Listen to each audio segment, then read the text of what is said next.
The 2020 race remains neck and neck in Florida, but Joe Biden seems to be losing his grip on one critical group of voters. Polls show he's lagging behind the president among Latinos in the key swing state. A vote Hillary won by a landslide back in 2016. Should Joe Biden be concerned?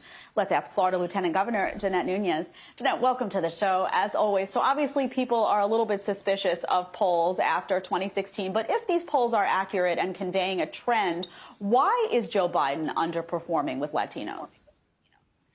I think it's simple. First of all, you have a president that has delivered, has kept his promises, and has really authored a great chapter in terms of Latino unemployment, record low, home ownership on the rise. And yet you contrast that with Joe Biden and really his lack of campaigning in Florida, his inability to understand that Latinos care about faith, they care about family, and they care about freedom. And Joe Biden doesn't stand for any of those things.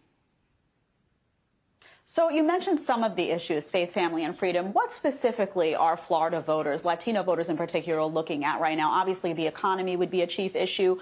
But what can President Trump, what can he do to really do more outreach to that community, given that Hillary Clinton did win in a landslide? And you never want to be too overconfident, right? Of course not. And I think President Trump has demonstrated his commitment to the Latino community, to the diverse Latino community here in Florida in particular. And what we've seen, of course, with this president is action, is results. And when you look at Joe Biden, his plan to increase taxes on 80% of families, that's something Latinos are not going to be in favor of. When you look at his decision that he wants to defund or reimagine police, that's something, as a mother of three, I can tell you, Latinos do not want to see their families in peril when they go out the door, when they go to restaurants. They don't want to be accosted by rioters. And I can tell you the other thing is that this president has stood strong in the face of dictators. And I think Joe Biden, the likes of Bernie Sanders, AOC, will simply cower to global progressives and to despots and dictators. Lieutenant Governor, we don't have a lot of time left in this segment, but can I get some quick thoughts on Florida bars set to reopen tomorrow? Do you have any concerns at all?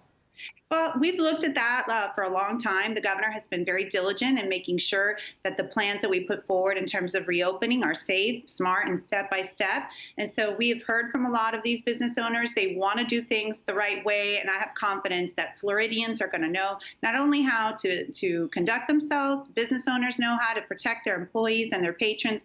And so we're hopeful that things will go very smoothly. Yeah, and it's important to note that the bars will be open at half capacity and will not be opening in the Miami-Dade County, which is the hardest hit county by the pandemic, and also the most populous county. So that's important to note. Thank you for being here, Lieutenant Governor. We appreciate having you today. Thank you. Always.